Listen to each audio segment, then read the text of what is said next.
Hello dear viewers, support me by subscribing to my channel and share my video if you like it, and also make sure you comment your thoughts. Now let's start the video. Jon breathed fastly, but this small victory gave him a surge of energy he didn't think he possessed. Soon Jon told himself, his eyes searching for Drogon, or Rhaegal. He saw Daenerys flying off some time ago, but she was still gone. Inwardly he wished he agreed to Daenerys' suggestion to show him how to ride Rhaegal. Uncomfortable with his Targaryen blood and the fool he was, he refused, of course. Suddenly another rush of coldness washed over them, making Jon's skin burn from the cold. Then he saw him. There was Viserion, his blue flame burning the path in front of him. Drogon, Rhaegal, where are you? All while the Night's King sat on his new servant and watched.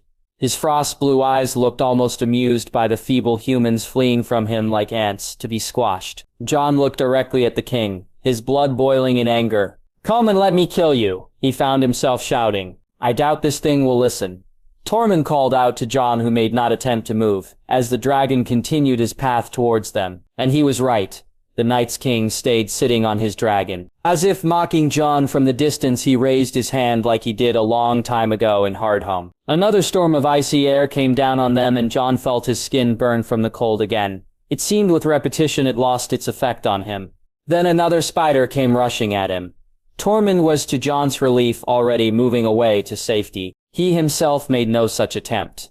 He tightened the grasp on his sword and brought it down on the spider coming at him. It cracked apart, and then the next one followed. Slowly, he felt exhaustion coming back to him, nearly making him stumble back on the ground. He pulled himself up and was surprised when he felt the familiar tickling feeling at the back of his head. For a moment he hoped Ghost would come, but this time it was Rhaegal who melted the spiders away right and left. The dragon looked at him in silence. Like in Highgarden, it felt as if it was telling him to climb on its shoulders and take to the air. Jon moved over and crawled hesitatingly at the dragon's back.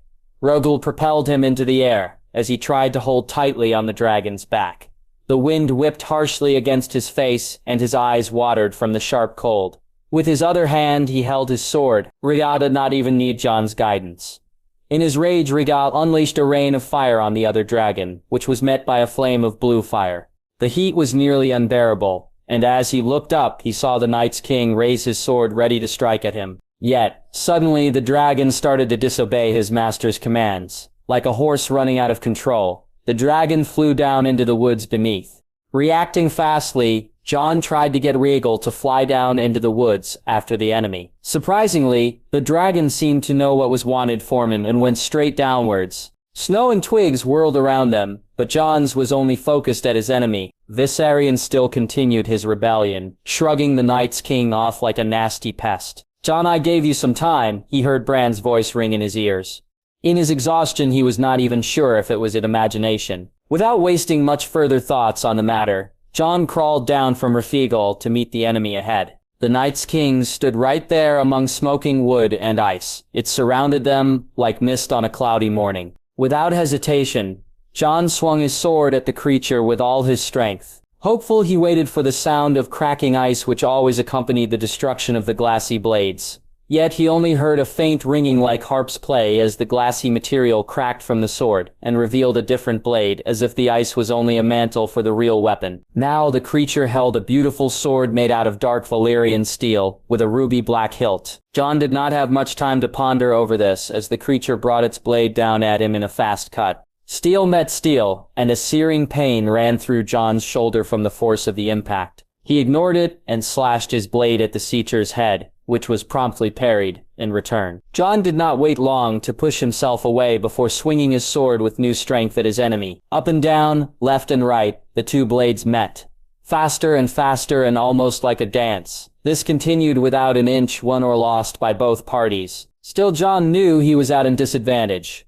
This creature would never tire while Jon was losing strength. The creature seemed to know it as well. He could see it in the mocking way it looked at Jon.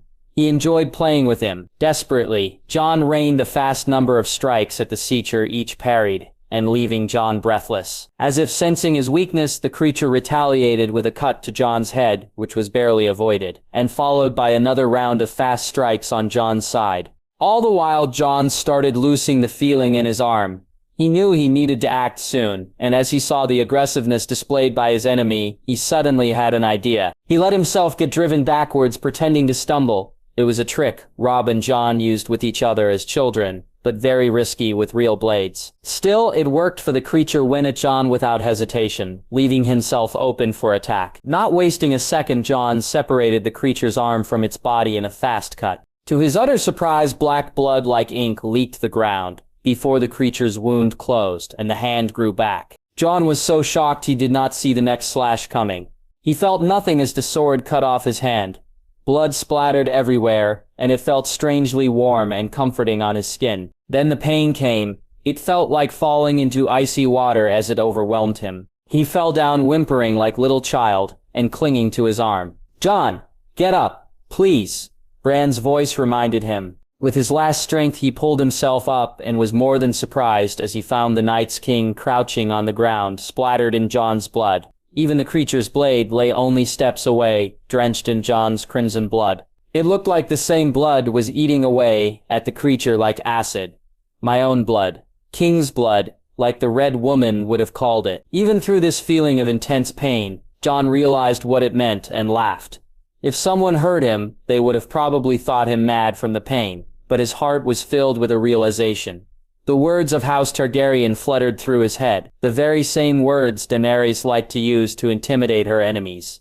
Fire and blood. Acting out of instinct, he grabbed for the bloody sword with his left hand and drove the blade deep into the creature's heart.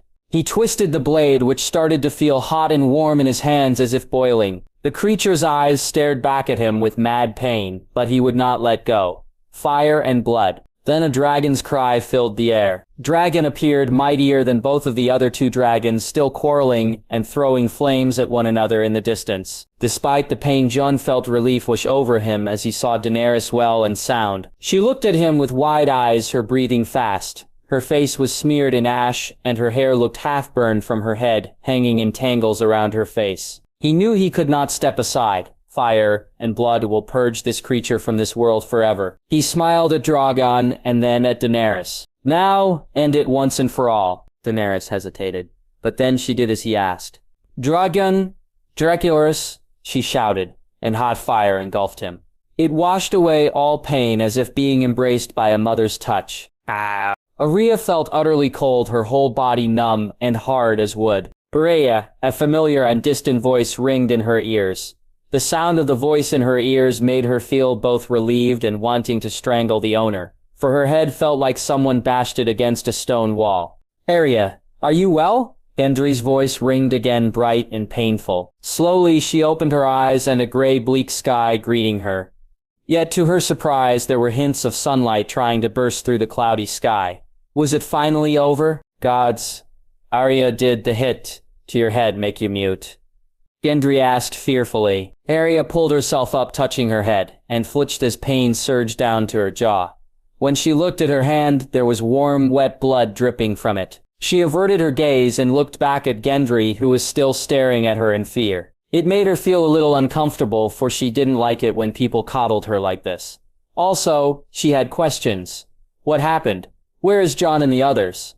And Nymeria? "I am fine," she finally told him, which lightened up his face in relief. When she tried to stand up, her whole body felt like pudding, and she needed Gendry's helping hand to stand. "What happened?" she asked, and looked around, finding herself in some sort thick underwood. "Where is Nymeria?" Gendry gave her a guilty look. "I don't know. Do you really not remember anything?" Arya bit her lips in frustration and pain. "No. Do I look like I remember?" "Tell me already," she urged him on to spit it out. Gendry nodded. "We were attacked by a bear. You attacked it with needle, but the bear made you hit a tree. I was terrible scared. I thought you died, and when Nymeria ran off, I thought it was over, but the hound killed the bear. He made me drag you to this hiding place. I don't know where he is. I did not dare to move until it is over," he explained in an apologizing tone. Arya felt slightly embarrassed by her own weakness, but then bits and pieces came back to her. She dreamed she was Nymeria again, and she thought she killed the bear. "No, it is true. I tasted the cold frozen blood in my mouth." "Arya, why are you so silent? Do you remember now?" Gendry kept asking her. She nodded, brushing her bloody hair out of her face. All I remember is killing a bear. The taste of blood was so real, she replied, her head pounding painfully with every thought. Then it hit her. Of course, when I was unconscious, I warged Nymeria. She did kill a bear, but not the one which attacked them. This secret solved, she urged Gendry to a faster pace. She needed to find the Hound and thank him. And Nymeria and Jon. They walked for a long time, stumbling over bend-over trees and dead bodies. The smell of burned flesh and death followed them at every step. Fearfully, Arya looked at the black-burned corpses, fearing there was something familiar about them, fearing she might find a loved person in them. She whistled and called Nymeria's name over and over again, but there was no answer. Finally, they found someone alive. It was a man smeared in ash and of a strong build. In his hand he carried a familiar sword. It was Heart's Bane, the sword Samwell Tarly brought with him to Winterfell. Yet, only when he turned around and his burned face was visible did she recognize him. Good for you, boy, that you kept her safe, or I might have had your head for it. Stormlord or not, the Hound taunted in his usual tone. Arya smiled weakly, fresh pain searing through her head when she moved her jaw. We are also glad you are alive. Arya returned happily, but when she made her way up the hill, she froze in her steps at the sight in front of her. It was Lady Brienne who kneeled on the side of a familiar face. Sarai Lannister lay in his own blood, tinging the snowy ground beneath. Arya learned enough about the human body to know his state was not good. The blood was leaking out of him too fast, and it was too bright. The Lady Knight was trying to stop the blood loss with her cloak, but Arya realized it was already over. His face was too pale, and the look in his emerald eyes was empty. Arya never once liked the man, but she felt bad for the Lady Knight who had tears shining in her eyes. Atreya averted her gaze and turned back to the Hound. "Where is my brother?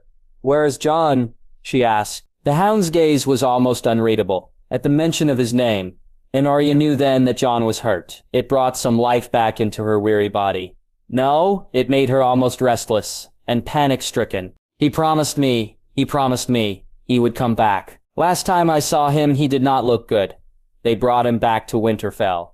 The Dragon Queen flew him with her dragon. The Hound told her the honest truth. Arya felt anger rise inside her. "Horseshit. Jon is fine," she yelled back, which roused Lady Brienne from her state of stupor. Arya felt suddenly a little guilty, but she couldn't help herself. "I am sorry. Maybe Sarad Soligan can aid us in taking Sarazami's body back to Winterfell. I am sure Lord Tyrion wishes for a proper burial for his brother," Arya offered and tried to appear composed. The Hound gave a silent nod and hosted Sariandio's lifeless body on his shoulders. Then the four of them walked in silence back to Winterfell. "Arya, hold still," Sansa complained. The wound on her head looked much better now that it was properly sewn together, but still a little red. The paste Samwell Tarly made for her should help with this, but Arya refused stubbornly to let her apply it. "It itches terribly and stinks," Arya explained, wrinkling her nose at the greenish paste. Sansa huffed in frustration, brushing her loose hair out of her face. While she was more than glad to be back in Winterfell, the last 2 weeks proved more than taxing. They had to clean and sew wounds, feed men and keep everything orderly. It sounded so simple, but at times she wished she had 3 or 4 arms. So overwhelming the workload felt in taking care of the wounded. For Sansa, who was never before confronted with this kind of work, it felt only harder. Still, she was determined enough to help as much as she can. Especially, Jane was a saving grace in all this. Apparently, her grandmother knew a lot about healing and taught her as a child. For her, the sight of blood, the smell of pus and the pain-filled faces of the men were normal. Sansa still flinched when she had to open wounds to sew them back again. Taking care of Arya's head wound was a nice change from all this bloody business. However, Arya did not exactly prove a nice company these days, for she carried this constantly tense look on her face. Sansa understood, of course, why she was like this. Jon was still unconscious, and the fever he sported for several days did not lift their spirits. And then there was the matter of Nymeria. Unlike Ghost, she was still out there, maybe dead or alive. Days ago, Arya wanted to ride out with the Hound and Gendry to search for her, but Sansa insisted on her staying back here in Winterfell. It was really hard for her to do so, but Arya still suffered from dizziness, and sometimes she would vomit out her food. It was an after effect of the head wound, Samwell Tarly explained, and so Arya was supposed to keep to bed, Not that her younger sister cared about what Sansa said. Only when Gendry reasoned with her in a calm manner did she grudgingly agree. It doesn't matter if it itches or smells. It will help you. Do you remember the disgusting coughing tea Maester Lowen would make for us? It still helped. Now stop that fussing of yours, and let me do my work. Later you can go and take a look at Jon. She tried to convince her sister. At the prospect of seeing Jon, her face lightened up, and she finally allowed Sansa to put the paste on the wound. Now that wasn't so bad, was it? Sansa teased before wrapping a freshly boiled white cloth back over the wound. Arya nodded reluctantly and stood from her sitting position. She only stopped at the last minute, flashing Sansa a familiar expression. It was the look she always carried when she wanted something, only that it was usually directed at their father and not at Sansa. What do you want? She asked Arya. I wondered, now that I feel much better. Maybe I could ride out and search for Nymeria, she asked, with a hopeful expression on her face. Sansa, who knew she couldn't keep her locked up forever, sighed in defeat. I will allow it, but only under two conditions. You will rest for another day, and then we will both go. Arya surely hoped she might be able to go today, but in the end she looked accepting. Now, go and rest a little more, she told Arya, who left Sansa to herself. Sansa sighed and leaned back into the chair. It was getting late, and she felt tired, but happy. No, she felt useful, and there was no better feeling than this. You look tired, little bird, a familiar voice remarked, and roused her out of her brief moment of peace. Unlike most men, the Hound received only minor wounds and looked very much like his old self. Of all the men she saw, he took what they experienced in the best way. Even only a day after the battle, he sat with the surviving wildlings, drinking their smelly wine and laughing until the candles burned low. On the next day, he sat with the wounded knights, and on the following night with another group. Sansa soon realized this was his way of comforting those men, or maybe also a way to comfort himself. Sansa also remembered another important thing. Arya told her how he saved them from a bear during the battle, but because of the workload she forgot to thank him properly. It made her feel a little guilty, and so she decided to remedy this. I am not used to this kind of work. It is not exactly what my mother raised me for, she explained. Still, I should probably stop calling you little bird now. You stopped being a songbird a long time ago. I realize that now, he remarked. And Sansa felt honored by his compliment. I thank you then, sir, not only for your kind words, but for saving my sister several times, she replied. He laughed at her words. Your words ring true. I make quite a habit of taking care of Stark girls. Sansa laughed too, for this was the first time he didn't give her an angry glare when she called him sir, and because it was very true what he said. Not only us Stark girls, you protected Arya's friend too, in the north. I thank you again for your service, and if you have any need of something I will try to grant it, she offered, and he suddenly grew very silent at her words, fearful she might have hurt his feelings. She changed her wording. Only if it is all right with you, she added. He laughed again, sounding a little bitter. Don't give me this fearful look. I didn't help you because I expected a reward. Those ice fuckers would have killed me too, if we didn't stop them. Gods, if it wasn't for your brother, those fuckers in the south would now all be food for those undead monsters too. Sansa was relieved by his words, but felt also a little disappointed. He did not name a reward. She also wondered what he would do now. She doubted he would stay here in the north. I wondered what you will do now, she dared to ask. He looked at her for a brief moment of silence before giving his answer. With the dwarf now ruling the Westerlands, I can return home without fearing someone would want my head. So to answer your question, I will probably go home. It will be strange to return there now that my brother is dead. I wonder if I will become like petty lords, getting all fat and dying in my sleep from too much wine. He joked, his gaze darting into the distance. I might even get married and have a bunch of whining children, like in one of those stories you once liked so much, he added in a bout of laughter. Sansa found he looked strangely sad as he said this. It is hard to imagine you with children, she remarked, and he laughed again, this time more with amusement than out of sadness. Well, I might surprise you. Well, if you ever find yourself bored, I am sure you are welcome here in Winterfell. Arya will surely appreciate, and so will I. The Hound nodded at her words, and left her then to her own thoughts. As always in the late evening, she pulled out her needlework to mend some cloth. She did this solely to occupy herself, for she didn't like the silence anymore. It reminded her about the uncertain future before them. Before the battle, everything was easier for all they could think about was that tomorrow might be their last day. Now they were burdened to move on from the past, which proved harder for her than she imagined. Also, with Jon being sick, all came to a halt. Even the Dragon Queen was still here, in Winterfell, while she sent Tyrion with most of their surviving men back to King's Landing to take care of everything in her absence. Sansa herself wasn't sure what this meant. She knew the Queen had certain affections for her brother. This was all clear by the fact how worried she looked when she brought him back to Winterfell, and was only reinforced when she saw her poking her head into Jon's sick room for several times a day. All this only increased her suspicions, and made her wonder what it would mean for their future.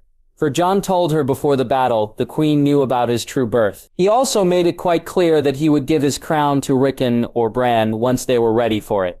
With Rickon it would certainly take some years before he would be able to rule. With Bran it would be easier, but he still refused. And this brought her back to the Dragon Queen.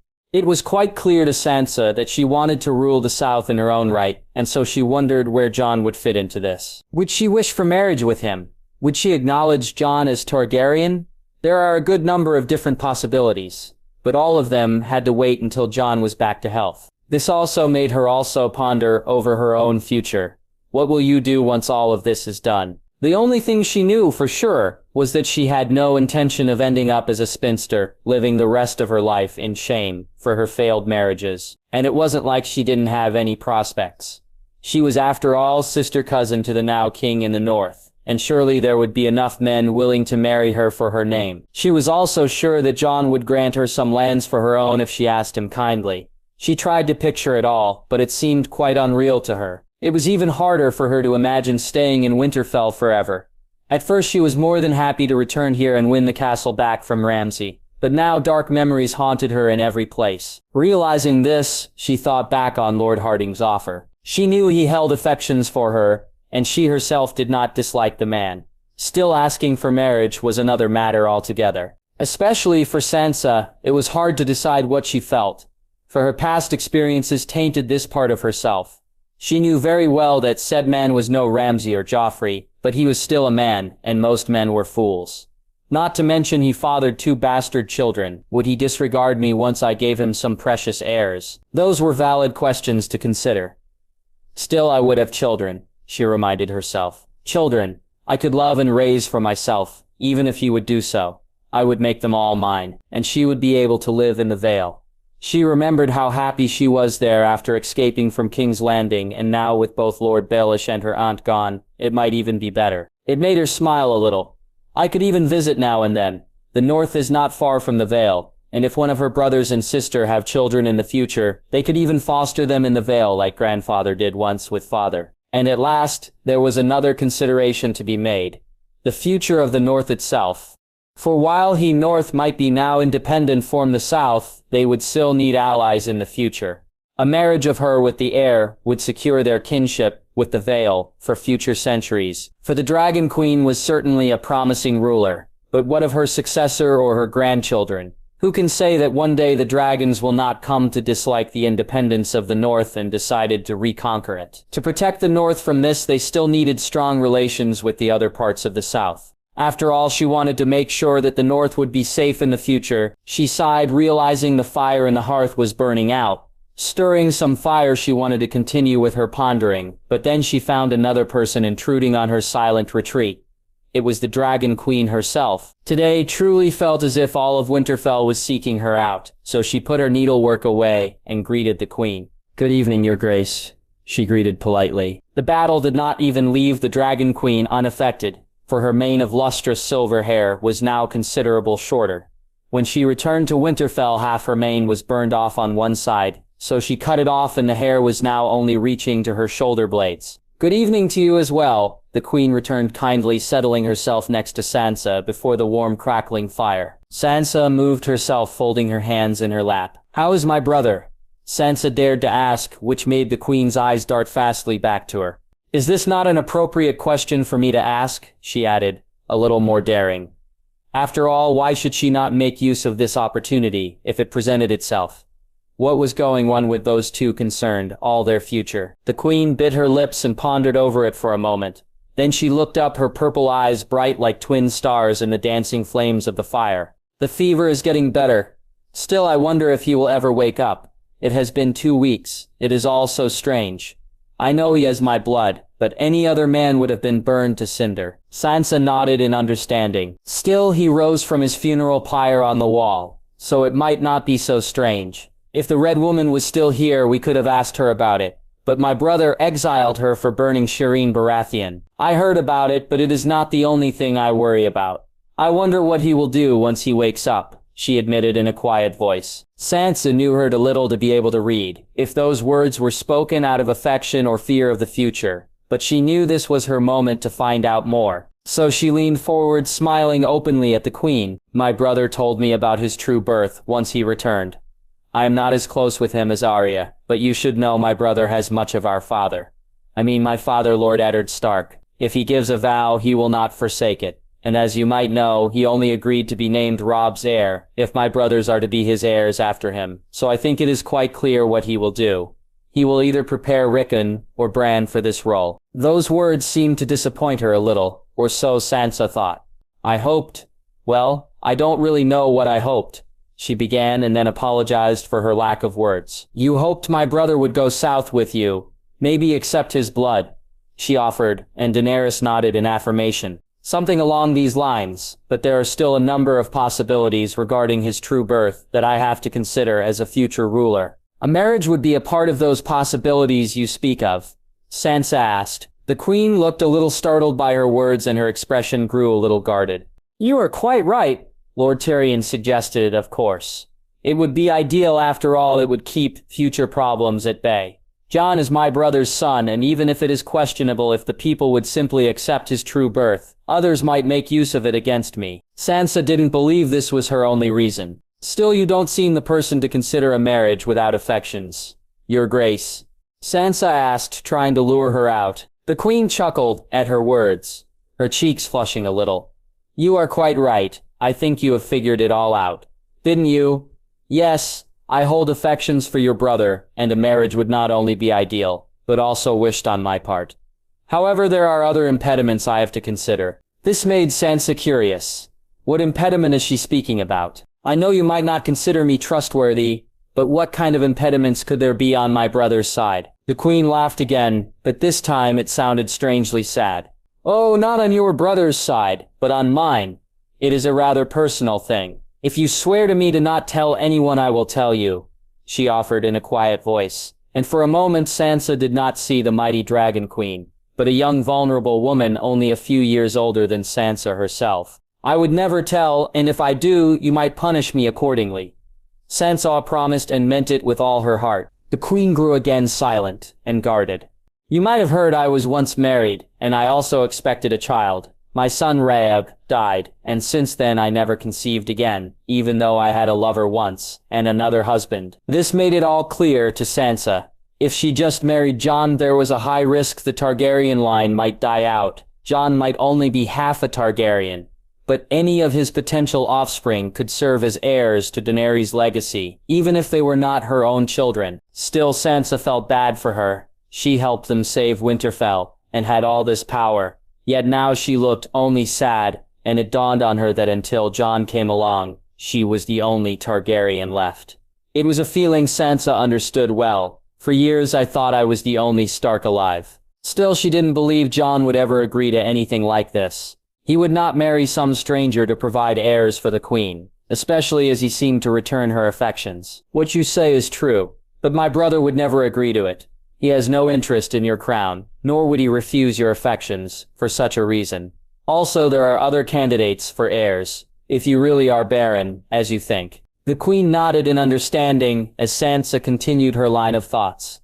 The Martells carry Targaryen blood in them through the first Daenerys, who married the Prince of Dorne. Then there is Gendry Baratheon. He has Targaryen blood through King Aegon's daughter, his grandmother. Any of their potential children could be named heirs if the situation arose, she explained. Still, the Queen looked conflicted over her words, biting her lips for a moment before replying. What you say is all true and has been considered by me several times. If I were to name an heir, it would probably be from House Martell, though. I do not wish to see another Baratheon on the throne. It is only to be expected, Sansa remarked, and granted her a warm smile. However, all this lies in the far future. My brother needs to get well first, and you will have plenty of opportunity to rule. Even if it is true what you believe, I think kings and queens are not remembered for how many children they had, but for their deeds. If you prove a good queen, people love you for this alone. The queen looked at her in silence, her eyes shining and wide. It looked like her words struck a chord, for then she smiled, devoid of sadness. You have a way with words, the queen complimented.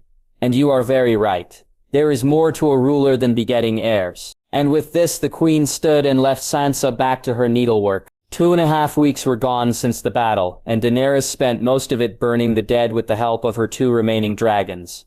After all, the woods were littered with the burned bodies of whites, and even in the far north proper burial was considered an important thing. No one wanted to let those men, women and children waste away, or being picked apart from wild animals. Daenerys did what she could, but the sheer amount of them seemed never-ending, and the constant smell made her devoid of any appetite.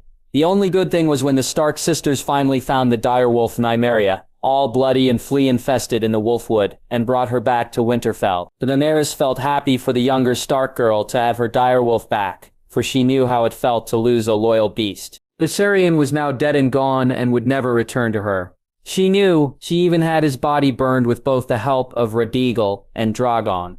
For his remains, she intends to have them placed with the other dragon skulls in the Red Keep. And there was also the matter of Jon, who finally woke briefly from his princess slumber, as his friend the red-haired wildling Tormund put it, so colorful to lighten up the situation. Still, it was only briefly, and which was no surprise, for he burned with fever for several days after the battle. Even the strongest man would feel weak after such an illness. Still, she felt a little lighter now that Samwell Tarly assured her the worst was over. The only thing bothering her was the fact that Jon couldn't receive any visitors, or so Samwell Tarly insisted. For Daenerys, who never saw herself as a patient person, proved this constant waiting quite taxing. Not to mention, she wouldn't be able to stay much longer than another moon. She was a queen after all, and could no longer freely choose as she wished. Yet she was not sure if she could bring herself to leave like this without speaking to Jon. "Jon, hurry up and get better," she whispered silently to nobody in particular, wishing she had someone to talk to. With Lord Tyrion gone, and Missandei going with him after catching a nasty fever, it became all too silent here. Even Ser Jorah, who survived, left to visit Bear Island. At first his niece was more than angry with him for showing his face, but after realizing he fought for the North, she reluctantly agreed, after he vowed to not make a claim to Bear Island. All the while, she tried to make herself as useful as possible. At first they always looked surprised when she attempted to help with the wounded, but with time they got used to her. Jane later explained to her they were merely surprised she knew about such things. Daenerys only laughed in return, explaining she once learned those things when living with the Dothraki. Now with every day there was less and less to do. Most of the survived men could now take care of themselves, and the heap of bodies was gone too. Truly it should make her happy, but idleness made her only more restless. So she spent most of her time in the library, for according to young Bran Stark it was quite extensive and held all kinds of historical chronicles. For lack of a better suggestion, Daenerys settled herself there for maybe a few hours each day, and the boy was not wrong.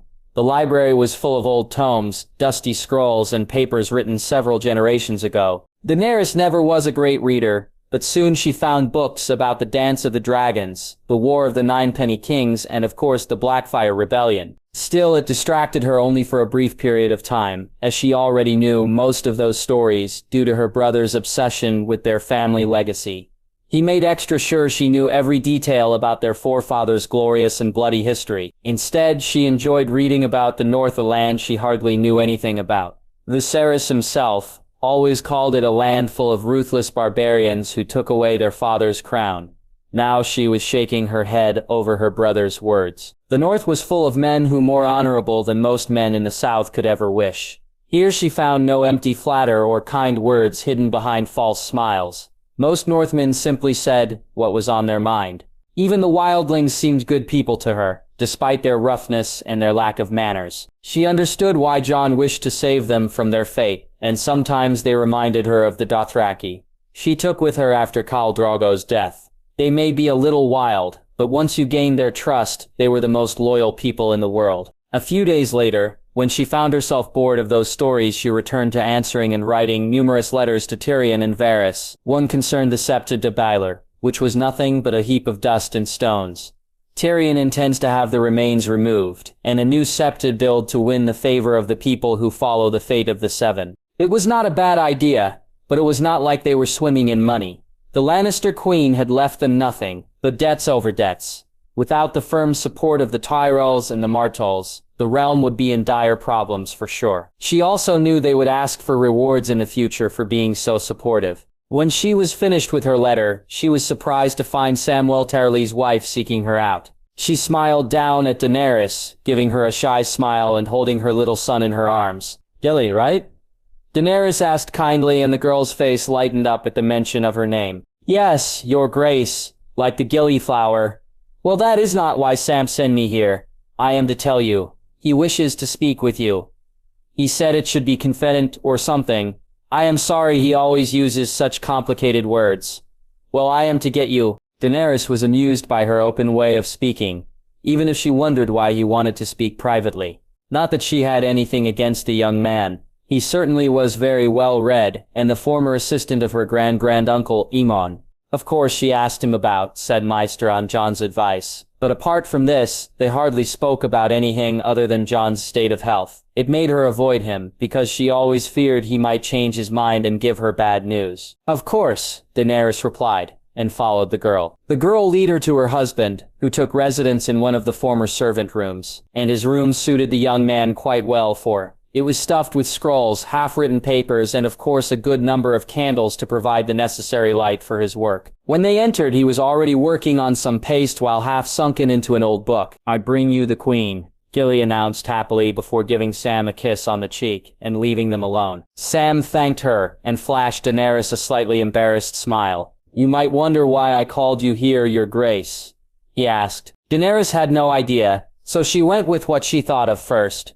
"Is it about Jon?" she asked, a little fearfully. "No, it is not about Jon. He is still sleeping from the milk of the poppy. It will need another few days before we may finally speak with him. It is more delicate. It is something I overheard recently," he explained, which confused Daenerys only more. He sighed and wrung his hand in a nervous gesture. Then he finally spoke clearly. "I heard you talking with Lady Sansa last night about you.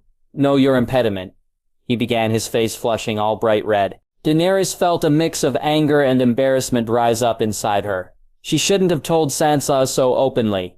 She was stupid for risking to be overheard. "And so?" she asked, wondering why he would even bring it up. Didn't he see how uncomfortable she felt about it? You know, Jon is my best friend.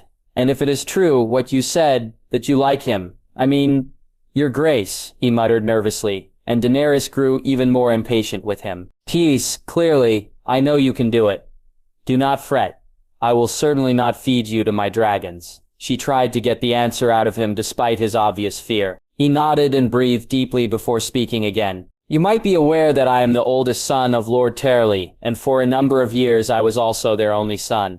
Not being the son my father wished, he tried to father more and better sons. But my mother failed in this. It was because she had a terrible miscarriage after me. I remember it to this, for I never saw my mother in such a terrible state before. Still, my father wanted sons, and so he called for a maester from the citadel. He was an expert in this topic, and helped my mother with her problem. I even met him again in the citadel when I was there with Gilly. I was very surprised he still remembered me, and my mother. So we spoke about the pest, and he explained to me what he did to help my mother back then. Since I was curious after all, it seems, and I am no expert on such things, that women who suffer miscarriages sometimes become barren, because the womb was not cleaned properly after the failed conception. It was at least what caused my mother to not conceive. Later, after the maester helped her, she had my sisters and my brother. I thought you may wish to seek out this maester once you go south again.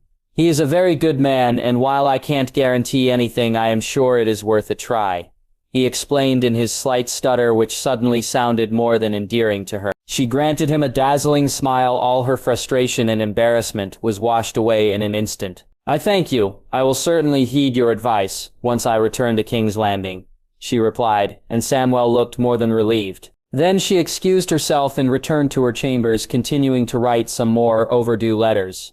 One was for Tyrion to inquire about said maester. Several days later, Jon was finally raised from his slumber. He looked incredibly pale when she laid eyes on him again. His long face was gaunt and his cheekbones showed through pallid skin while his burned-off hair was slowly growing back. He almost looked like a different person, she thought, but did not voice it, as if the fire caused him to be reborn as a different person into this world. Still, his eyes were the same, dark gray with a hint of indigo when the light was reflected in them. This comforted her a little. He granted her a weak smile when she settled herself next to him on the edge of his bed. He looked almost like a child, all wrapped up in his furs. She found. "You are a fool, you know," she told him, enclosing his left and only remaining hand. "No sane man would ask me to throw dragon fire on him. Only you. Maybe you have a little of the Targaryen madness after all," she remarked, and saw to her relief that he made an attempt to laugh even if he was still very weak. She smiled too, and leaned down, ruffling through his hair. "Even your hair is gone now," she teased him, knowing from Arya that he was quite vain concerning his hair. And it is true. He had fine hair, which curled beautifully when he wore it open in the days before his burning.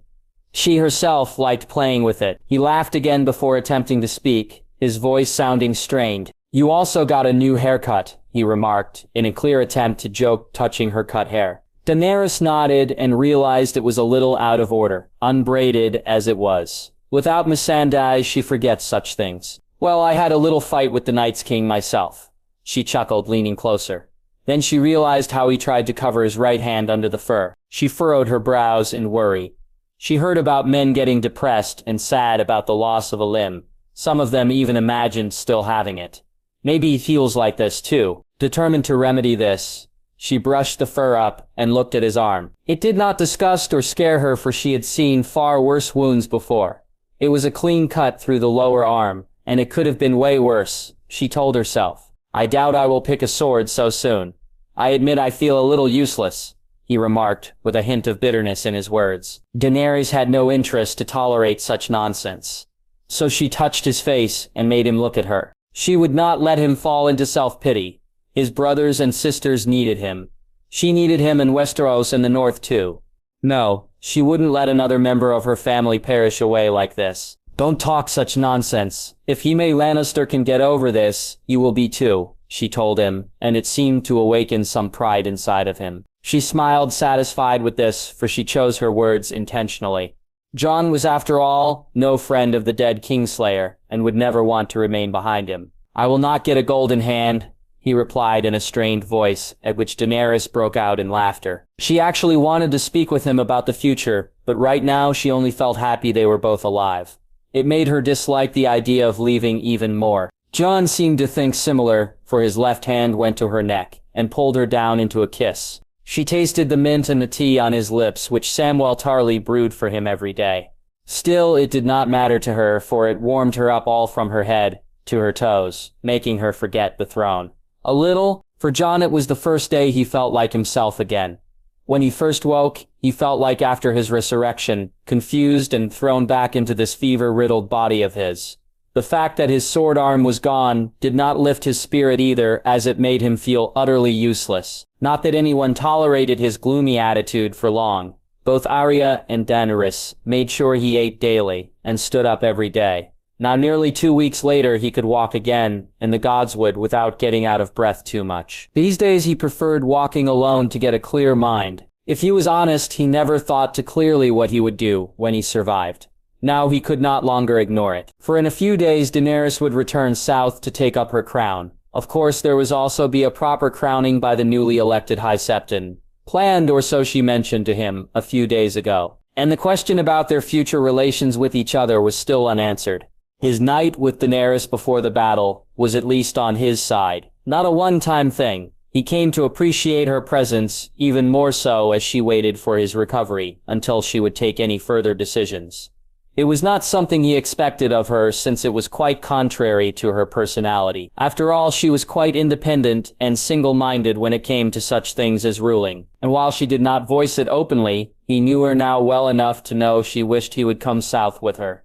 Still, it was something he could do without further considerations. Rickon was only 11 years and would need guidance before Jon could install him as his heir in the future. At first he hoped Brain would change his mind, but Brain insisted the North deserved an heir who is no cripple, and that some of the lords would be against it. While there was certainly some truth to it, Jon doubted the northern lords would ever say so to his face. Most of them would just swallow down their pride and forget about it, because he was Ned Stark's son. For even if he had no children of his own, there was still Rickon left to father heirs instead of him. Still, no reasoning could convince him. In the end, Jon gave in, for he understood Bran's wish for peace, after 6 years of struggling and suffering. That this peace would include the Reed girl made Jon happy for Bran. Maybe he would grant them a holdfast for their own. Moat Cailin came to mind, for it was still without a lord, and who better to reside there than a Stark? Then there was the question of Sansa's and Arya's futures. Arya indicated she would stay here in Winterfell, which would certainly make it easier for Jon. She was after all nearly grown and could aid him in ruling until Rickon was of age. At points it would surely be no problem to leave her as his substitute if he needed to visit the south. At first he hoped for Sansa to fulfill this role, but she indicated to him in their last talk that she considered an offer of marriage to Lord Harold Harding in the near future. She even gave her reasons, which was not even necessary, for Jon would have agreed to any marriage, as long as she was happy with it.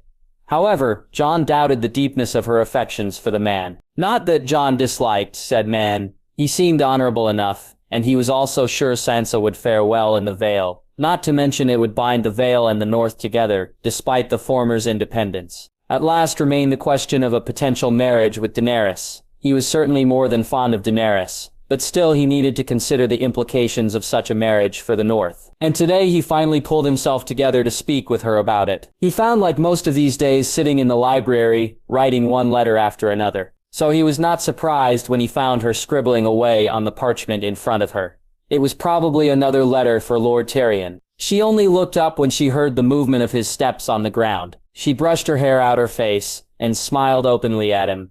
It made him feel happier than he expected, for since the he lost Ygritte, he didn't know he could feel like this again. "Am I bothering you?" he asked, his eyes darting to the rolled-out parchment in front of her. She nodded, which made her soft silver hair flutter around her face. "No, please sit down," she offered, grinning at him and mustering him. At first it was a bit strange for him to find his hair so short, but now that everything was slowly growing back, it stopped being on his mind.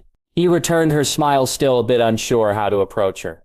Now, when they were alone it was easy, but as no one else knew about them, he avoided any displays of affections in front of others. Still, he was sure Sansa was already having suspicions, for sometimes she seemed to make allusions to his and Daenerys' relationship. "Did you come to visit me?" she asked in a teasing tone, and put her quill away. "Both to visit you and to speak with you about the future, only if it is no bother." "I know you have a lot on your mind," he explained, and her expression turned more serious at those words. "Sure. Did you make your mind up about my offer?" she asked, curiosity shining in her eyes. For a few days ago she reminded him again of the marriage proposal she once made to him in King's Landing, a long time ago. Jon settled himself down and ruffled through his now short curly hair.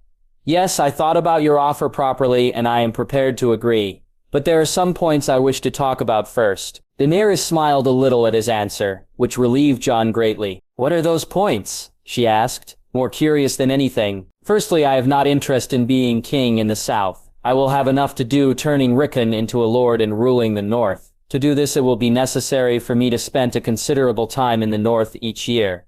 So you are all free to rule the south according to your wishes. Secondly, the most delicate problem at hand would be about the influence of such a marriage on the north itself.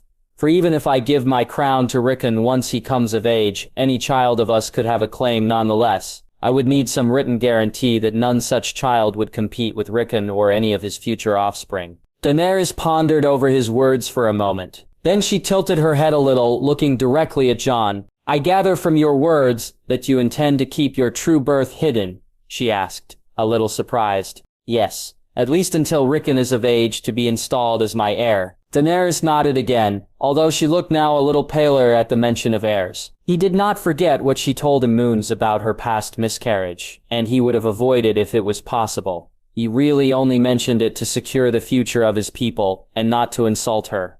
In fact, he did not expect her to give him heirs. After what kind of man would he be if he thought of her in such a manner? When she did not answer, he touched her hand. "Don't worry, I don't expect heirs from you. When I joined the Night's Watch, I swore a vow to never father children.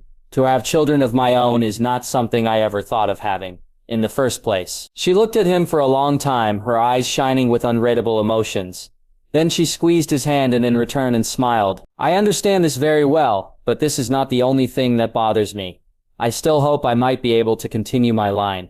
It is merely a hope. But the fact that you have Targaryen blood would make it possible to continue the line, even if I have no children of my own. However, it would require for you to marry someone else, something I know you would never accept." Jon felt startled by this, and he did not know what to say for a moment.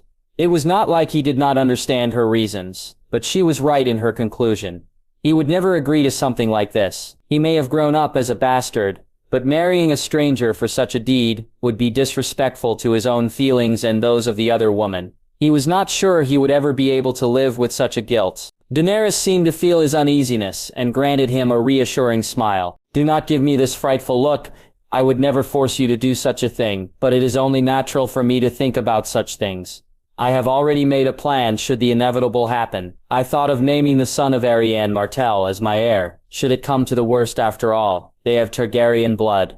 I am sure the Dornish will be more than pleased," she explained, continuing to smile. Jon did not really believe in her smile this time. There was a stiffness in her, and he understood why. She achieved all this, and in the end it would not bring her family back to her. She restored the name, but they were still lost to her. Jon could understand the frustration it caused her. As much as Rickon looked like Robb, he would never come back to smile at Jon or spar with him again. Nor would Lord Stark return or even Lady Stark. "Well, it won't be for the lack of trying," he told her, in attempt to lighten up the situation. Daenerys laughed a little, and leaned forward. "Well then I am relieved," she replied with a bright smile. "In regards to your guarantee, I will put something into writing. Do not fret. I gave my promise, and while I am no Northman, I intend to keep my promises," she added, and then her expression grew a hint sadder. "However, this also means I will have to leave soon. My surviving men have already traveled south. All I will need is Drogon to get me home," she explained, leaning a little closer over the table. Not liking this, he leaned over and kissed her long and slowly. When he broke away, she smiled again. "I assume you will be busy too in the next moons then?" she asked. Jon nodded. "Yes, I am quite sure the Lords of the North will keep me on my toes. There will be a lot of decisions to be made, like settling the wildlings properly into the gift, taking care of the lands which are without lords through the countless wars, several planned marriages to attend, and the worst, settling a conflicts between the small folk. You wouldn't believe me, but farmers fighting over pigs can sometimes be more dramatic than any quarrel between lords." Daenerys chuckled, leaning back into her chair again. "I still hope you will find time to come to my coronation. Also, bring your family with you. I will need some company among all those Southern lords trying to win me on their side. Sure, Rickon will love it as long as he gets some free time from his lessons. Sansa will not need much convincing, and Arya will be happy to see her Stormlord again. Bran will surely decline, but I need someone to stay behind anyway. After all, there always has to be a Stark in Winterfell." Daenerys nodded in understanding before giving him this impish grin of hers, which usually meant she had some silly idea. "You mentioned earlier that you will have to share your time between the North and the South. Well, if distance is such a problem, I have a solution for it." It was dawning on him what she meant, but he knew it was inevitable. She would bring it up. "How about I give you some flying lessons with Regal before I leave?" Dawn was less amused than her. Sure, the dragon allowed him to fly on him 2 times before, but riding this creature properly was different. Ghost at least couldn't throw him down from high up in the air. Still, her idea was quite good. Having a dragon would make things a lot easier. "Sure," he said. "I guess I have to trust you with my life again."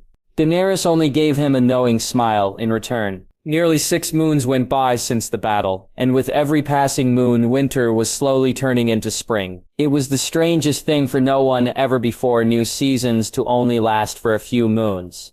Many more wondered if this would be a repetitive thing from now on. Would all of the seasons keep changing one after another within few moons each? It was certainly something the maesters of the Citadel would spend centuries pondering about, or so Samwell Tarly noted, when they discussed this topic shortly before leaving for the south. Even for Arya, who saw strange things on her travels, it was sometimes hard to believe her eyes when she found the northern sky blue and the trees full of greenery. Especially the small folk seemed the most confused. The most superstitious believed the return of the dragons brought spring back, while others whispered it was a miracle, granted by the one true god. It seemed that with the return of the Targaryens to the throne, the Red Priestesses saw an opportunity to spread their religion to Westeros. The Septons were of course not happy about this, and wasted no time writing raven after raven, informing everyone that this one true god was nothing more than heresy, and that it was in fact the grace of the Seven which made this miracle possible. Even in the far north they received one of those writings, and had a good laugh about it. Arya herself believed this was all horseshit. None of this was the work of gods. It was simply the result of the destruction of the Night's King and his army.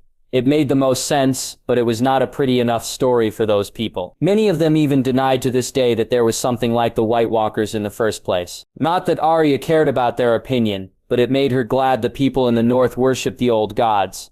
Those gods did not demand worship, nor do they show themselves to petty men. Instead, they would be forever silently watching the madness of humans. She was also sure that Daenerys herself did not believe in the Seven. She made only use of it to satisfy her southern lords and the Septons to strengthen her rule. Knowing this made her even less enthusiastic to go south. She may want to see Gendry again, but all this coronation business would surely prove dreadfully boring. Arya, look, we are here, Rickon exclaimed in awe as he laid eyes on King's Landing. It was no wonder, for the city looked strangely peaceful under this wide spring sky with only a few white clouds littering the sky. It looked almost like a pretty painting, despite all the murder and bloodshed this city knew in the past. Still, she understood Rickon's enthusiasm, because he had never been south the neck. For him it was a nice change from the constant lessons Jon was instilling on him. Truly it was all quite tedious for a boy of 12 years. Not that Rickon did not show effort, but he was still a boy, and the prospect of training with the sword or running with Shaggy Dog through the underwood was often far more interesting. Even Arya herself found it quite tedious at times, but she forced herself for Jon's and Rickon's sake. After all, she wanted to prepare herself for the time when Sansa would leave them. It was something that still bothered Arya sometimes, but she also accepted that Sansa was her own person with her own choices. Arya, look, there is Rhaegal, Rickon exclaimed again as they were nearing the Dragon's Gate, which was one of the 7 large gates leading into the city. And it was true, for above them Rhaegal flapped his wings and his dark green scales shone like pure jade in the sun. He even gave a roar, throwing some flames into the air as if he was greeting them. "Do you think we can go and take a look at him?" Rickon asked. Arya gave him an unsure look, and instead pointed at Rhaenys Hill, where a large cavernous building loomed over the city. "Maybe. I don't know. Look, there is the dragon pit. It is where the dragons live," she explained while Rickon listened attentively as they rode through the gates. They followed the city's spiraling roads leading up to Aegon's Hill, where the Red Keep was located. At first she didn't notice it, but soon she realized how much of the city was changed. No longer pervaded the smell of shit and fish every corner of the city. The streets looked cleaned, and some of the houses obviously got a fresh painting. Even the Septon of Baelor was no longer a heap of dust and stone. One could clearly see that there were attempts to remove the ruins and rebuilding the Sept in the future. At the Red Keep they were greeted by Lord Tyrion, who looked quite well dressed for the occasion. He wore a red-black doublet with a golden lion and the 3-headed dragon encircling one another on his vest. Behind him were a good number of Dothraki men, who served now as a special guard. "Greetings to you all," the dwarf said, granting them each a gracious smile. Like the dwarf lord, they all put on their best clothing. Sansa looked wonderful, in her light silver-gray dress and the silver net glittering in her red hair. Arya's dress was much more practical, her hair simply braided over her shoulder and a few flowers gracing it. Jon himself was dressed all dark, his curly hair fluttering in the wind. He kept it now a bit shorter, not letting it grow out to his neck, which made him look slightly younger. He even clean-shaved for the occasion, on Sansa's advice that the people in the south considered it more fashionable. Arya found it a little silly, but she knew he only wanted to make sure he made a proper impression. Rickon, on the other hand, was dressed in gray and brown. He looked now all grown up, as he tried to appear lordly, next to Jon. Seeing him like this, it was not hard to believe he would one day rule the north in his own right. It made her a little sad, for it would meant that Jon would then spend more time in the south. Sometimes she wished he would just forget his insistence on giving Rickon the north. Even when he disclosed his true birth to the most prominent lords in the north, did they not curse him for his true birth? To Jon's surprise, many of them already had their suspicions regarding Jon once they saw him riding a dragon during battle. Most of them realized quite fast why Eddard Stark let his supposed bastard grow up amongst his true-born children. Most of them even assured him they still considered him a Northman and that Lyanna's blood made him still a Stark. "Thank you for receiving us all so kindly." Jon thanked Lord Tyrion and mustered the small lord. "I have to say I like your new attire, Lord Tyrion." Jon complimented, which was returned with a smile. The dwarf looked in general much better. His face was fuller, tanned, and the usual dark rings were gone from his eyes. It was like day and night, for after his brother's death, Tyrion locked himself up in a room for nearly 2 days, drinking himself into a stupor. Then he spent nearly 2 days trying to cure himself of the terrible hangover before Daenerys sent him back to King's Landing. Arya wondered what happened to him in the meantime. "Well, you shouldn't compliment me, for it is all Lady Jane's work," he added, and looked suddenly a little flustered, as if he did not mean to speak about Robb's widow in such a manner. Arya smirked in understanding, for it seemed Jane found a liking for the small lord. She could do worse. Arya mused, not questioning Jane's life choices. It would also be quite poetic if Jane would end up as Lady Paramount of the Westerlands. Tywin Lannister would probably turn in his grave, which gave Arya even more satisfaction. If Jon was surprised his words, he did not show it, for he turned around and helped Sansa from her horse. "It is good to see that you so healthy," Sansa remarked kindly, making her way to Tyrion. As she was quite tall, she had to bow down so he could kiss her hand in greeting. "Well, this Lord Harding can count himself very lucky, for you are in appearance like always. Lady Stark," Tyrion remarked before turning to Arya and Rickon. "Ah, and you are young Rickon Stark.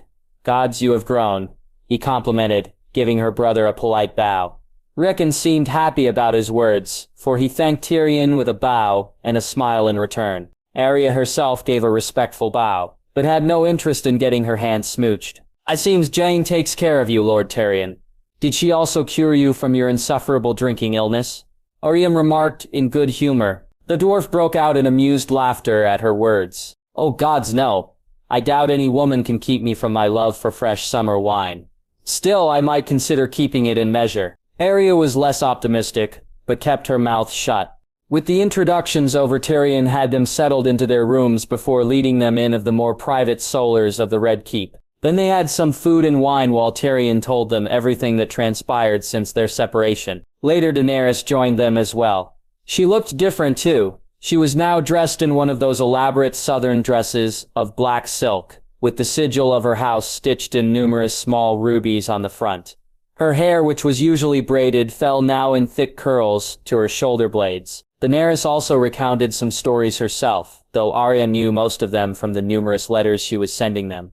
Still, it was all quite amusing when the dwarf gave one his sassy comments. Yet all of this was salted by the fact that Gendry would not be able to attend the coronation, for there was some conflict among the Stormlords, and Ser Davos insisted Gendry would go personally to solve the problem. It made her curse those stupid lords. Did they really have to quarrel now that she was coming south after nearly 6 moons? And Gendry, well, now he will have to see how right she was after all. If he just refused the queen and came north with her, he could have had a happy life spending all time making swords. But now he had to attend to those stupid lords who would never learn. So she sat late into the night, grumbling over the uncertainty of the future. A year ago, she finally came home, and now everyone was again deciding to go different paths. Sansa would marry her stupid Vale Lord within the next year or so. Jon would marry the queen and would have to share his time between Winterfell and the south until Rickon was of age, while Arya and Bran would support him in his absence. And Gendry, well, Gendry was now one of them. One of those stupid lords. Gods, it was all so ridiculous. Soon he would surely give in and marry some stupid girl, while completely forgetting about her. In her anger, she dropped her goblet, splattering the fruit syrup all over her dress. "Gods, this is getting only better," she complained. "My, you are in a bad mood today, aren't you?" she heard Jon's teasing voice in the distance. Arya tried to clean the stain, but gave up when it did not work. Instead, she flashed Jon an annoyed look, who seemed amused by her anger. I am not in a bad mood. I am only... She tried to return, not finding the right words. You are angry that our Storm Lord did not come, he explained, knowing her too well. Arya huffed, knowing she could not deny her frustration. Yes, you are right. I miss him. And the fact that he is now a lord is not helping at all. Jon nodded and settled himself next to her. Outside she could see the dark sky and a few stars twinkling in the distance. Then she turned her attention back to her brother, who looked happier than she had ever seen him. All the dark clouds which had hovered over him after the battle were like blown away. He even stopped hiding his hand behind long cloaks. Maybe it was only the shorter hair or the lack of beard, but this was the first time she didn't think that he looked like her father. She realized then that his nose was straighter, his lips fuller, and his gray eyes shone with a hint of purple in the lantern light. When did he turn into a dragon wolf? Still, he was not wrong about Gendry. I don't think it has anything to do with Gendry being a lord, but with you refusing to see the reality at hand. Arya did not know what to make of his words and flashed him a confused look. What I am trying to say is this. Gendry changed while you try clinging to the past. I understand this better than you might think. When I returned to Winterfell, I inwardly hoped things would return to normal, but now I know we cannot go back into the past.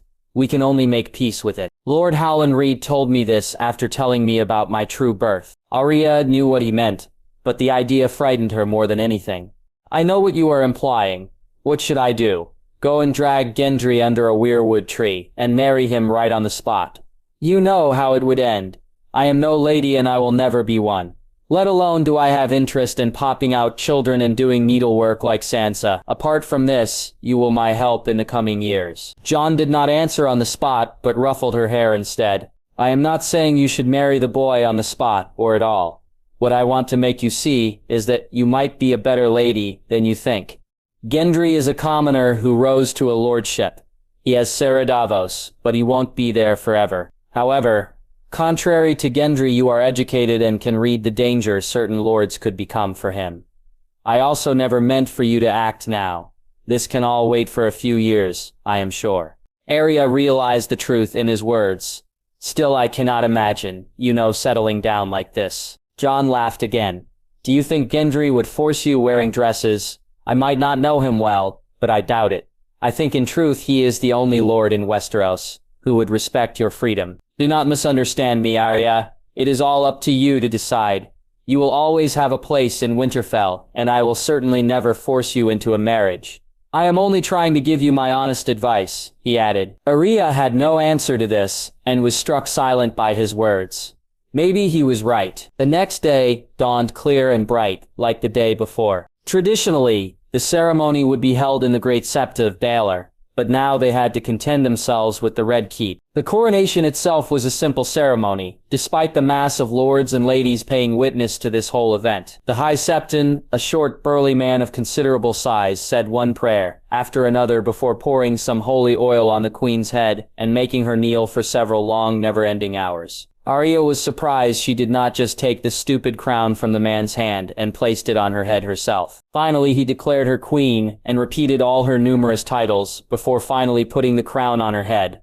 It was made out of pure silver, with small dragon heads rising like spikes and small red rubies etched into the dragons' mouths. Then there were cheers and clapping, and again cheers and some more clapping. Arya did not care for the stupid Stormlord, was nowhere to be seen. Another hour passed and then a long procession was held through the city, before they returned to the Red Keep. There was of course a grand feast, both for the nobility and the small folk, full of wine and food. Several courses of roasted meat, with vegetables, different sorts of pies and fresh fruits from High Garden. It was better food than anything they ever had in the north. Still Arya felt not hungry. Like always, there was also plenty of song and dance with several minstrels entertaining both the nobility and the small folk. For some time she sat with Jon and Tyrion, listening to their talk. Later she even danced a little with Rickon, who soon became bored of her sour look, asking Sansa to dance with him instead. Sansa herself enjoyed herself better than anyone. Dance and music was something she loved and excelled in. So Arya spent the rest of the night watching Sansa give dance lessons to Rickon, who stepped on her legs every few steps. At one point, even Arya forgot her sour look and shared into their amusement. It made her also realize something important. Things were very different now, but they still could be happy and laugh. The past would always haunt them, but it did not mean that they would not be able to break free from it at one point. It felt as if a heavy weight was lifted from her shoulders in this very moment. She decided right there that she would no longer be angry with Gendry for choosing his own path. No, it was wrong of me to be angry. Mayhaps I will stay a bit longer and visit him. She also had the feeling that things will turn out all right as long as they held together as a family.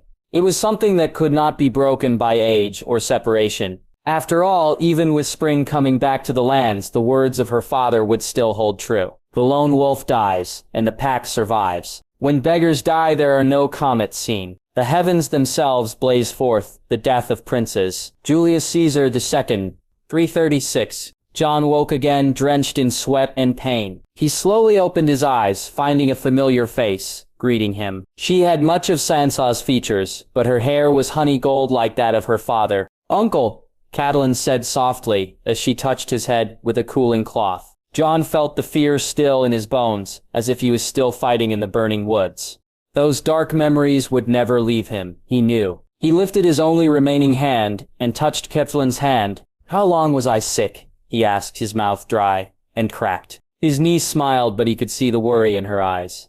"Nearly 2 weeks. Your fever would not go down, and the maester kept you asleep." Jon gave her a tired smile in return. She herself looked tired, her skin a little pale and her dress quite simple to the elaborate dresses she would usually wear for court. "I am sorry. I assume you called Aemon back from the Riverlands then. I hope it was not too much of a bother for him," Jon asked. She nodded and gave him some water to drink. "You know, Aemon, my husband doesn't get upset about not having to attend marriages.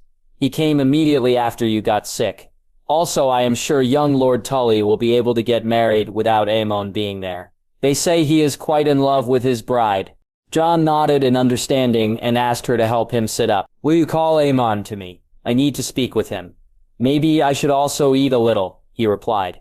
His niece nodded, and slowly pulled herself from the chair, for she was heavy with child. Then she smiled a little, his wish for food obviously relieved. Jon knew better. His illness was getting worse, and his heart would one day fail him. "I will go immediately. He will be happy. You are awake," she added, and opened the door, which revealed 2 children crouching on the floor. Jon found himself smile at the sight of his 2 grandchildren. "What in all the gods are you doing there, on the floor?" Catelyn asked, slightly amused by her children. Daenerys, the oldest, stood up, pulling her younger brother Jaehaerys along up his feet. Jaehaerys smiled up at his mother, while Daenerys looked more than embarrassed. "We weren't eavesdropping, I swear," the 9-year-old girl declared, brushing her 2 blonde braids back over her shoulder. 6 years Jaehaerys old kept silent, letting his sister take care of things.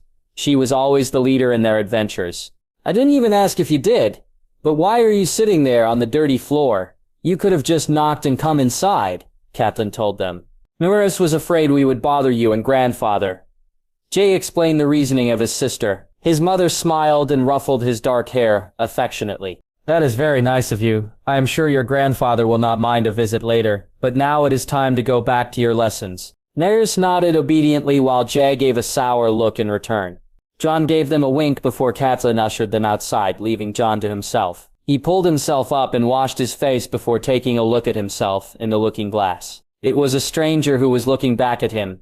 His face was gaunt, and his once dark hair nearly completely gray. Now in his old age, he looked more like a Targaryen than in his youth. If Daenerys was still alive, she would have laughed at him. He smiled sadly, and dressed himself before making his way into one of the adjourning rooms, which Daenerys once dubbed the Dragon Solar. It was a room with painted windows in bright red, and even the table and the chairs were formed into dragons. Jon looked up and found the familiar face of Daenerys staring back at him. It was a painting made maybe a year before her death. Her face was thinner and more severe, caused by the years of governing her kingdom and trying to hold her lost empire in Essos together. Even the way her hair was braided gave her a strict and almost cold expression. Jon knew better than that. Daenerys could laugh and jape just as any person, but when it came to ruling, it sometimes weighed heavily on her shoulders. For despite her winning the throne, it did not stop the lords of Westeros from fighting each other over stupid reasons. At her side on the picture was her eldest son, Aemon. His dark hair falling to his shoulders gave a stark contrast to his mother's pale moonlight hair. only their eyes were of the same purple color. He has little of the dragons of old. Some of the lords would whisper when he was a child, and Daenerys would want to shut them all up for their words. Still, Jon had to admit it was true. Not only in appearance did his son have little resemblance with the dragons of old.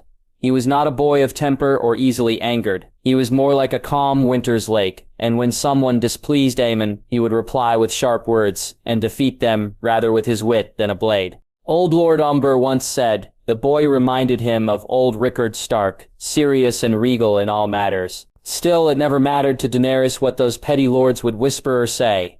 She always was very proud of Aemon, he knew. Jon smiled up at her unmoving picture, trying to banish away the pain her death still caused him. Father, a calm voice snapped him out of his deep thoughts.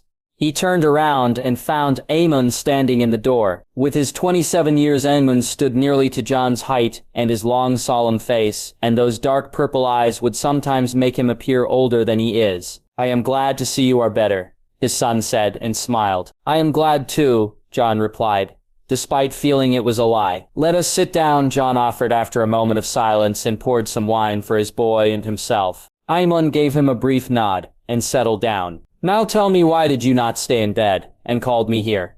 His son asked, his purple eyes searching his in growing worry. Jon poured the wine down instead. You should tell your wife to take it easier. I don't want her to give birth next to my sickbed, Jon said in good humor, hoping to lighten up the mood, before telling his son of his plans. Aemon gave the hint of a smile, but his eyes remained shining with worry. You know Kat always prefers to take care of things herself. I will tell her still. Not that she will listen to me. I was thinking of sending her to Dragonstone for the birth, but she refused. The children refused as well. Maybe when you are better you could go with them. Jon felt moved by their concern, but he had other plans. Yes. Maybe. However, I will probably not be here anymore. For this. Aemon's eyes widened in shock, realizing what he meant. Nonsense, father. Your health will improve. Jon nodded sadly, putting his goblet down. It is not only about my health. I want to go north. It has been too long. Aemon looked at him for a long time. It has always been like this between them. His boy was of the sensible sort, and could easily deduct the emotions of people.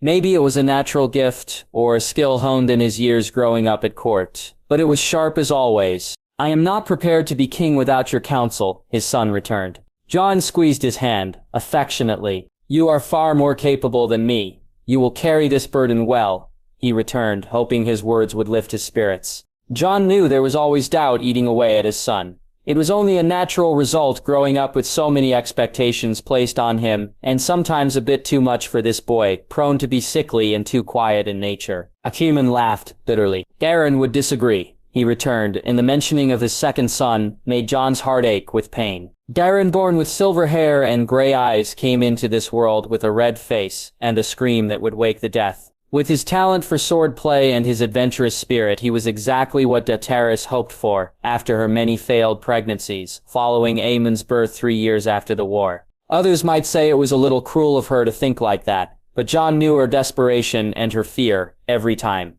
Aemon came down with a fever as a young child. Soon the boy will die. Soon we will have a throne without an heir, they would whisper and whisper. So with every pregnancy, Daenerys' hope was stolen from her. Like a curse, all of them ended in a miscarriage. The last child was Daeron, but this time Daenerys would not leave the bed again. Aemon was 12 years old at this time. Jon himself never wished for the Iron Throne, but when Daenerys commanded him to act as a regent for the sake of their son, he did dutifully, as he had always done. 4 years after Aemon wed Catelyn, Aeron Sansal's eldest daughter, Princess Arianne Martell had hoped for her only daughter Miria to wed Aemon, but Jon understood why Aemon chose Catelyn. The main reason was certainly that she was only a year younger than him, while the Dornish princess was a mere girl when he came of age. Jon knew it also had to do with affection for Aemon. Knew Cat all his life. The last I heard of him, he was staying in Starfall, Jon remarked, his memories from before his illness coming back to him. Aemon gave him a dark look, for there always reigned a permanent state of rivalry between his two sons. Oh, he did?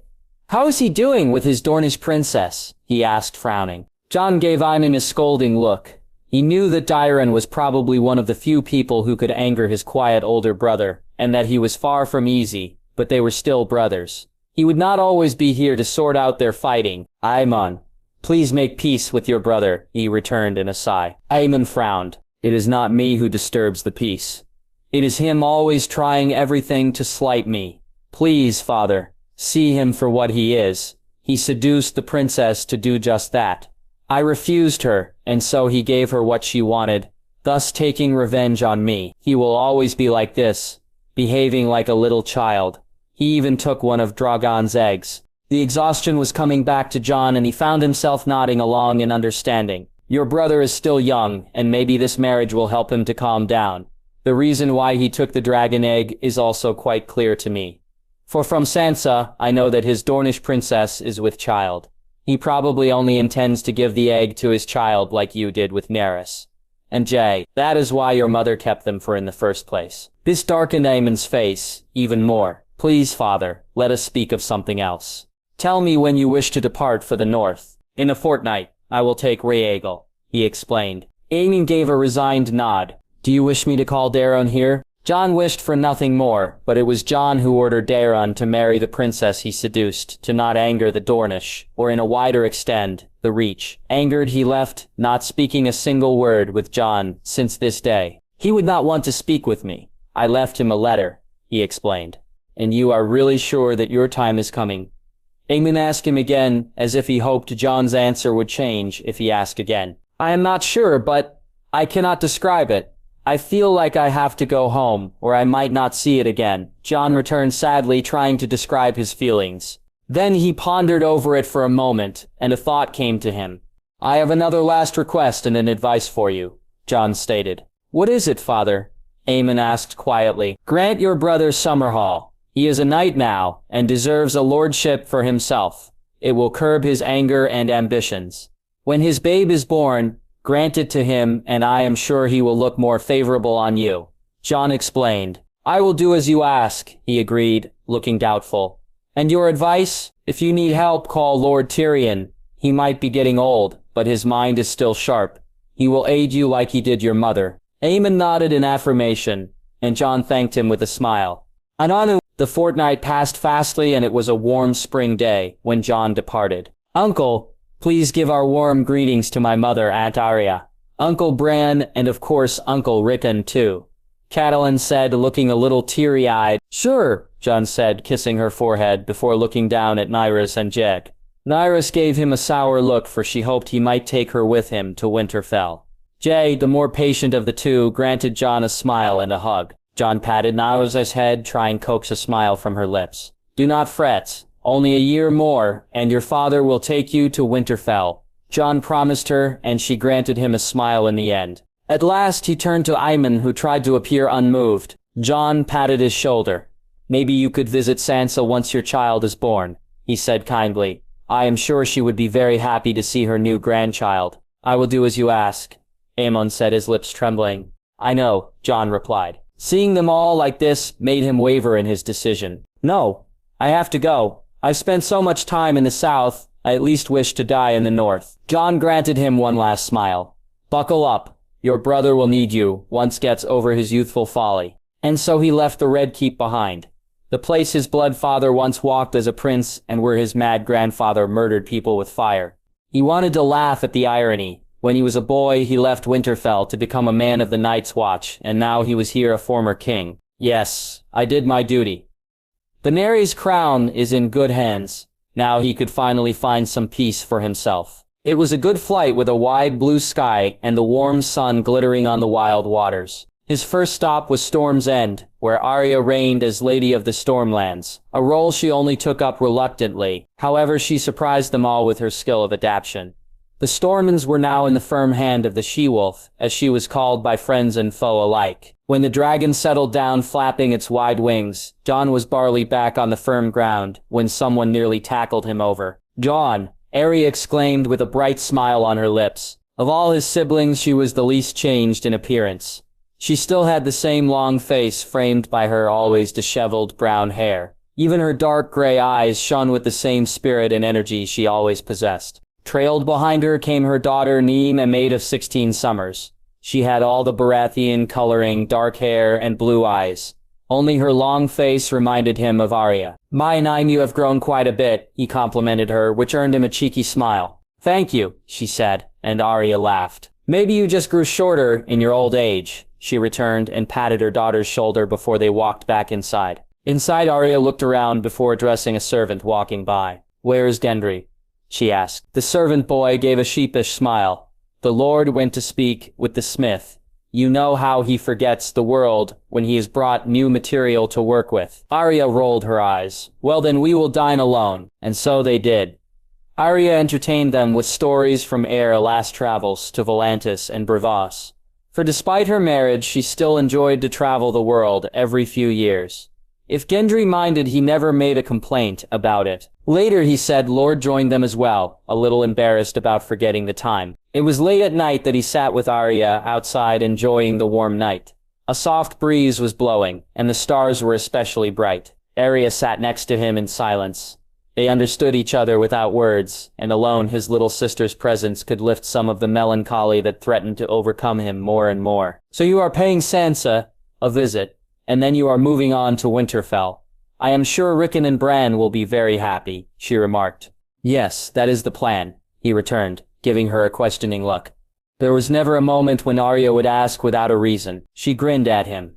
"Good? Because I will come with you." Jon frowned. "I don't know what Rhaegal will think of that," he returned. Arya rolled her eyes and crossed her arms. "Please, Jon. I rode Nymeria into battle. What makes you think Rhaegal could frighten me?" Jon knew it was useless to convince his sister otherwise and gave his assent. Inwardly, he was happy. "It is nice that we can spend this time together." They left a few days later with a little rain darkening their travel. Soon the Vale, with its mountains and green valleys, appeared. Sansa smiled from one ear to the other when Arya nearly crushed her. Even for them, it was nearly a year that they did not see each other. So Jon was glad he could make it possible. "Gods, I was only expecting you, Jon, and now you bring me Arya too. Today must be my name day," she joked, as she offered them to come inside. In her age, Sansa was still a beauty, even though she had wrinkles around her eyes and her hair was streaked with gray strands.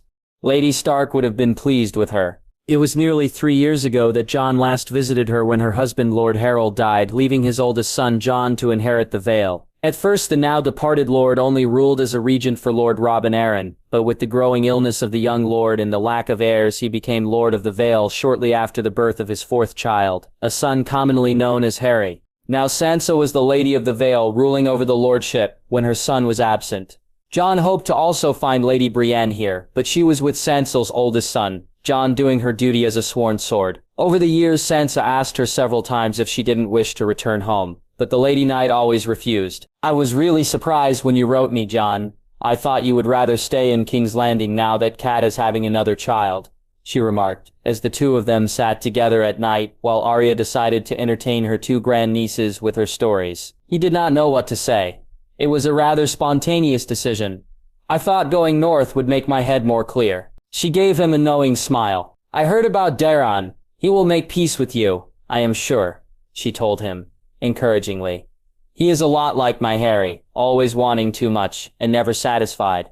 This is the problem of many younger sons." "I am sure you are right," he returned, not wishing to upset her.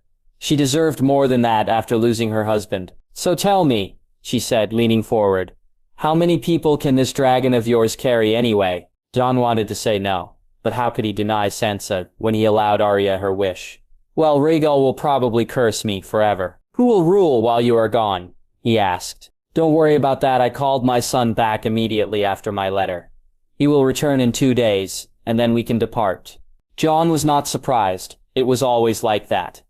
Sansa had everything planned out, so they stayed 2 days in the Vale, and when his fever came back, their travel was delayed for few days. The flight from the Vale to the north was the longest and took them nearly half a day, but when he saw the familiar towers of Winterfell rising before them, he felt happiness surge through him. "I am finally home again," he wanted to say. Jon hardly recognized Rickon, who stood nearly half a head taller than him with a beard of full auburn hair. At his arm was his wife Lady Mormont, who scolded Jon when he scared the small folk with his dragon.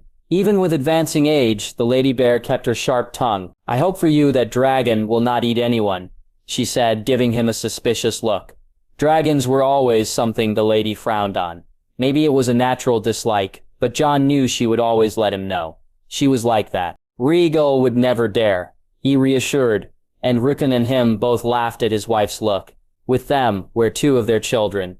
The oldest Eddard stood taller than Jon, with red Tully hair, and his younger sister Darcy looked in awe at the dragon flapping his wings above them. Robb had his mother's dark hair, but his father's blue eyes. Jon now understood why the ladies were after him. He had this smile that made people immediately like him. His brother Robb and his namesake was the same. This was all soon forgotten when Jon spotted his brother Bran, Lord of Moat Cailin, awaiting him among the people. His hair was still more auburn than gray, and falling over his shoulders. His blue eyes, wise beyond his years, were sad, and despite his smile, Jon realized that Bran knew why he was here. "It is good to see you," Bran said with this knowing smile, offering his hand. Jon took his hand. "I am glad to be home too." "I can see that," Bran returned, not speaking any of the many thoughts lurking beyond his blue eyes. Jon knew he would do later when they were alone. Yet, before there was a grand feast to be held. Despite his exhaustion, he was participating and sitting with his siblings late into the night and sharing stories. Later, when the fires were dimmed and the wine gone, he found Bran in his place. Jon often wondered if the loneliness did not bother his brother, and how he was able to sit out here for days upon days. Maybe it was only his sadness over Mera's death 2 years ago. "So you will not tell anyone?" Bran asked, with a hint of anger ringing in his voice. Jon nodded. "Aemon knows. Cat knows. That is enough. Please, do not speak of it to them. I wish to spend my last weeks in peace." Bran gave a nod in affirmation and ushered Jon to sit down next to him in the green grass. "Do you remember when you showed me the visions in the weirwood trees?" Jon asked wistfully. "Of course," he returned. "What of it?" "For many years, and not matter how hard I tried, I could not accept how I was brought into this world. I always tried to forget what you showed me in those visions. But then I came to accept it over the years. Do you know why?" "Why?" "I remembered something Daenerys once told me when we were fighting about it," he explained, and closed his eyes for a moment, trying to remember the words she used. "What was it?" Bran asked. "Oh, stop that moping of yours. You might not be able to choose the way you were born, but you can choose how you can live and how you can die." Brienne's eyes glittered in the pale lanterns lightening the godswood. Jon did not say anything else, and they only sat there in silence and acceptance. Slowly his fevers returned, and keeping him to bed, Sansa would of course hover him like mother hen, while Arya ushered everyone away when it got too much for him. They would bring him soup, and cool his head with a cloth. Sometimes they would recount some of the scary tales old Nana used to tell them when they were children. It was nearly a fortnight after their arrival when he woke again drenched in sweat and his heart heavier than ever. He dreamed again of his mother with her tear-streaked eyes begging for him to come to her. Tired and exhausted, he walked down heavy stone steps, only a torch lightening his way. The kings of winter followed him at every step, and soon he found his father's grave next to him, the grave of Lady Stark and of his brother Robb. Finally, his mother's never-changing statue was there. Around her neck hung fresh winter roses. Jon smiled as she touched them and remembered that he once told Lady Mormead about her namesake's liking. According to Rickon, she changed them regularly in honor of the Lady Lyanna, his mother. He felt beyond tired as he leaned against the wall. His shadow danced in the light, and sometimes he felt like lying down and sleeping. "So you returned," a familiar voice greeted him, and for a moment he thought his fever caused his mind to play a trick on him. Before him stood the Red Woman, all unchanged in her looks. He nearly collapsed, but she helped him sit down and lean against the wall. "I exiled you," was all he managed to gasp. She brushed his sweaty hair out of his face. "How can this be? You are so unchanged." She nodded, her red hair falling into his face as she kneeled down next to him. "I waited for you and watched my fires. They told me the day would come," she whispered. She took his hand, which felt boiling hot. "What do you mean?" he asked. She gave him a peaceful smile. "Your time is coming and mine as well," she told him, as if it explained anything. When he still did not understand, she leaned closer. Jon felt so tired, his eyes heavy. "When you died, I gave you the kiss, and asked the Lord of Light to revive you, and he did. Now your life is fading away, and I can finally die in peace," she replied, holding her red ruby necklace in her hands. Jon did not understand, for he had no strength left for this. The world had grown distant for him. with colors dancing in the darkness and shadow around him. "Do you think it is terrible to die?" he asked her as he closed his eyes and tensed a bit. She brushed his hair soothingly and it made him feel lighter. "I don't think so, Jon Snow. I met many a man who spoke about death, but those who understood the most about it were the faceless men," she whispered, her voice distant. His chest hurt, and his breath was labored. "What did they say about it?" he asked, barely being able to speak the words. She laughed. "It is not bad at all. Easier and quicker than falling asleep," she returned, and leaned down. Jon felt her breath on his mouth, and her kiss was hot and cold all at once. Suddenly the tenseness in his body disappeared, and he felt lighter, almost like feathers. He opened his eyes for the last time, and found a familiar woman, looking down at him. She was far more beautiful than her statue. Also, there were no tears in her eyes, this time only a smile on her lips. He felt her cooling kiss on his head. "You are home, my son," was all she whispered, as comforting darkness took him. Krita. The inky sky was filled with 1,000 stars, and for a moment Daeron thought he might drown in them like in the sea. Still, the brightest light was a comet, all red and bloody. The sight of it made the hair on his neck stand. He did not know how long he stood out there. His father was dead. How can he just die? I did not allow him to die without giving me a last scolding. His eyes burned again with tears, while his son looked up at him. Daeron touched the boy's soft silver hair hesitatingly, which made him gurgle happily. "There you are," a soft voice said. His lady wife appeared and touched his shoulder. Her green-brown eyes glinted with happiness as he handed her the child back. "Have you finally decided for a name?"